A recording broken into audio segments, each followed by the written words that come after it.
we have all seen the That Christian Girl morning routine or day in the life. And while there's nothing wrong with those videos, for some of us, that just doesn't feel real or relatable.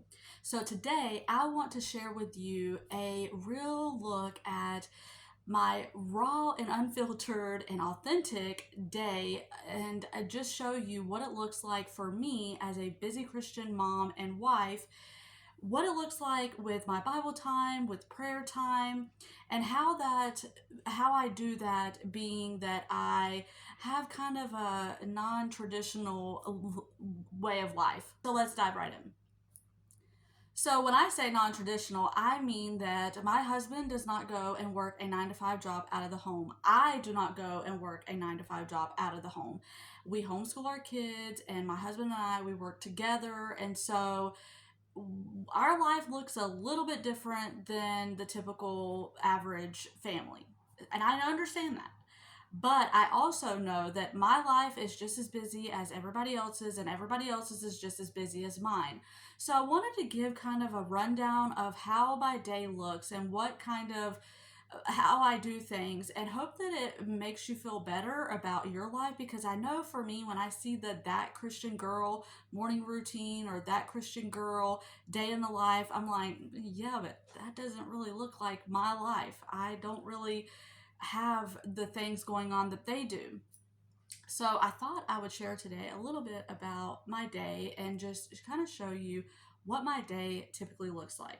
So for starters, I get up, I get dressed. I'm a firm believer in getting dressed to shoes, as a fly lady likes to say, because you never know what you are going to be called out of the home in an emergency, or you have to run to the store, or whatever the case is. So I always get dressed immediately after I get up, and I come downstairs and I start on the kitchen. I do this because I have talked so many times about my husband and I, we do DoorDash. And so we work at night. I don't typically leave the house until 7 in the evening. So by the time I get home at midnight, I usually cook dinner and then I go to bed. So this is me coming to you as I'm editing this, and I want to mention I said that I, come home and I cook dinner and I go to bed and I don't clean the kitchen until the next day. And I know some of you are going to be like, well, why doesn't your kids help you, or why doesn't your husband help you? I have addressed this before. For anybody that's not new, you'll probably be like, yeah, Raylynn, we already know. But for the new ones that are maybe watching this, my husband, he would love to help me, but his back is so bad that standing at that sink for even 5 seconds makes him feel like he is about to fall over. He has a really, really bad back, and I would be so livid if he even attempted to do the dishes. He knows better, because his back just will not allow it, and our sink is way too low for him to be standing there. It just hurts him, and I'm sorry, I'm not wanting my husband to be in pain, just trying to help me out. Secondly, my kids do the dishes before we go to work, or while we're at work. They have chores that they do while we are at work, and then I come home to a clean kitchen. But once you cook dinner and you eat, then you have the dirty dishes. So yes, they do help, but they're still the dinner dishes. And then you could say, well, why don't you cook before you go? Okay, my kids don't like eating when we're not here. They don't like eating dinner. While they have things here that they can eat, and they do eat, they don't like eating dinner. We like eating dinner as a family. So that's why I say we have that non-traditional life, because we are up way into the night. And that's just how life is right now. That's the season of life we are in. And while I could be angry about it, or while I could be upset that my life doesn't look like everybody else's, this is the life that God has given me, and I'm okay with it. I am blessed, and I love that my kids do not want to eat while we are gone, and they want to eat as a family, because that's what we have always done. So that's just how we do it, and I wanted to address that because I didn't want somebody to be like, oh, well, why doesn't your husband or your children help? They definitely do. That is not the point of this video. They definitely help them. I just wanted to mention that. And while that is not the best practice to leave a sink full of dishes, I'm just exhausted and don't feel like cleaning the kitchen after cooking, after working, after being home all day before that, and then going to bed at 2 or 3 o'clock in the morning, when I'm already going to bed anyways at 2 or 3 o'clock in the morning. I don't want to be then going to bed at 4 or 5 in the morning. So I don't clean the kitchen at night.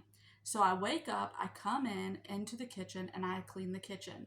Now, the reason I do this first instead of reading my Bible is because when there's dirty, like, I know the kitchen needs to be cleaned, and I know that I'm going to have kids wake up and they're going to come downstairs, and there's not going to be, typically there will be some dishes for them to use, but I just would rather have the kitchen clean. That way I'm less distracted when I'm reading my Bible. Now, I will say, after I clean the kitchen and I come in here, not all the time am I able to just jump right into my Bible time. That doesn't always happen. Typically, sometimes I have to start a load of laundry, I have to fold some laundry. There's other chores that I have to do. It just depends on how the day looks, and honestly how backed up I am, because I may have slept in more that day, and then that throws me off. So it just depends on how the night has gone to how the day goes, because if I had a rough night, meaning that I didn't get to bed until 2:30 and then had to get up, I probably slept in a little bit. And so with that, that means that then I'm getting a later start to my day, and I don't just rush in here and get into the Bible like I would love to do. But I do find the time throughout my day to figure out when I can get my Bible time in, because I am a firm believer in making sure we are in the Bible. Because I have been guilty of this myself, and I know that when we are not reading truth, when we are not reading God's Word, knowing the truth, we can be swayed by the lies of the world.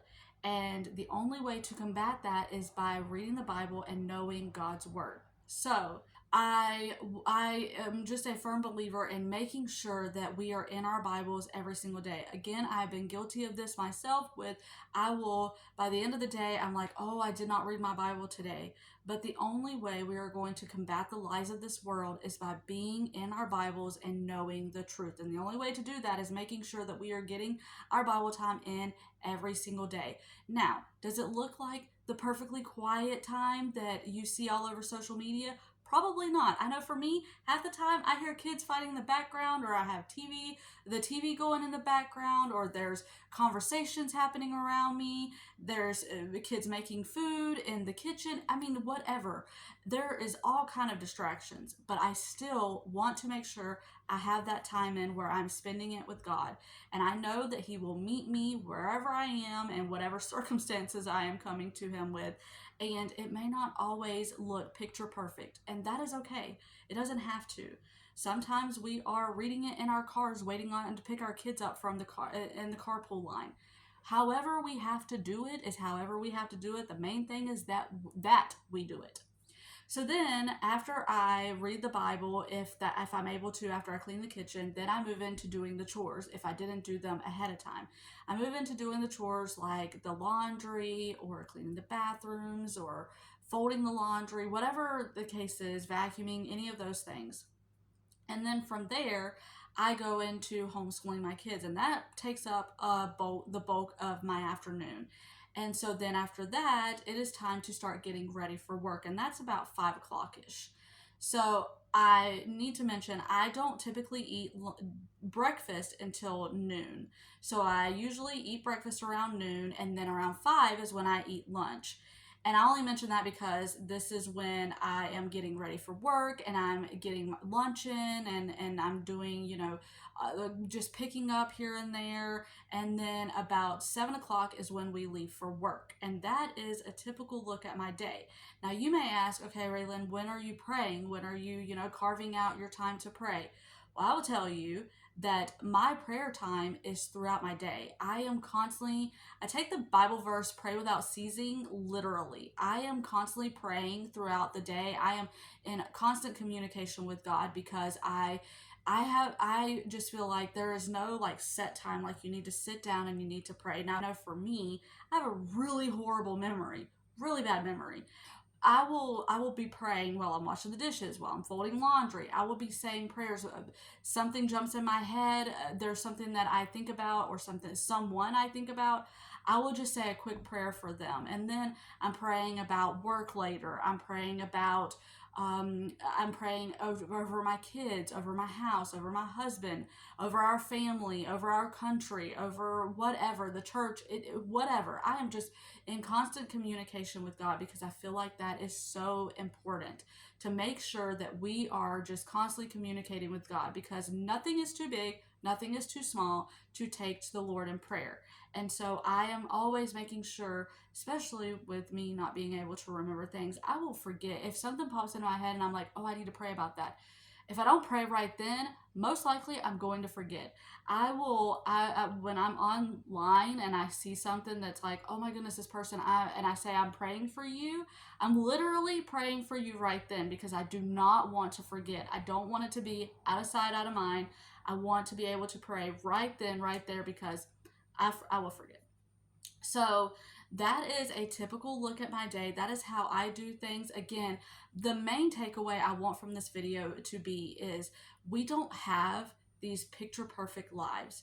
We don't always have the time to sit down with our Bibles early in the morning or late at night or whenever, with these perfectly quiet times.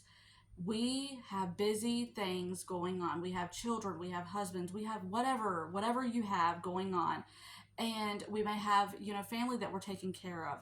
Whatever it is, we have things going on. We can't always get up early or stay up late to get our quiet time in. So the point is just carving out anytime at all that you just have a few minutes that you can sit down, dedicate it to the Lord, and say, Lord, I have all these distractions around me. I have all of this happening. I have kids in the background. I have TV. I have, whatever.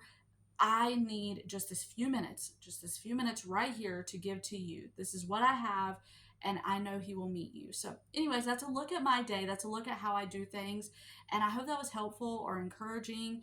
And it also inspired you and it reminded you that you don't always have to have that Christian girl morning routine or Bible quiet time or prayer time. It doesn't have to look like that. There's real life going on, especially when we have little kids or we're homeschooling or we're taking care of family or we have jobs or whatever the case is. We have busy lives, and not always can we get those perfect quiet times in. And so that is just what I wanted to say, and I hope that this video is encouraging to you. If you haven't seen a video of mine before, I will leave a playlist at the end. Definitely go check out these videos. I think that they will be encouraging as well, and Lord willing, I will see you on the next one.